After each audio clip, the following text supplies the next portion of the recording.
Hi! Sometimes when you're using the ERGObone and you have a horn that has very heavy bell section, like some bass trombones and contrabass trombones, it might tilt to the left no matter how hard you try to tighten this screw here. In most trombone it doesn't happen, but sometimes when it happens it's very annoying. But there is one very simple and easy way to fix the problem. You take a zip tie, you put the zip tie here in this bar, like this, and then you put the other end of the tie behind this nut of the ERGObone.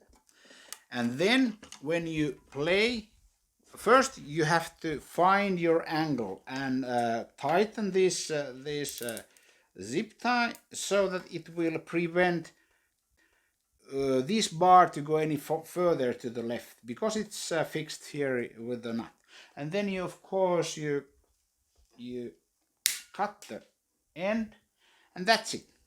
And now it cannot go any further. And when you pack your instrument, you just open it like this, and now you can open the sections and put it in the bag. And when you resume playing, you will put this end of the loop behind this nut, and that's it. Very simple, very effective and cheap.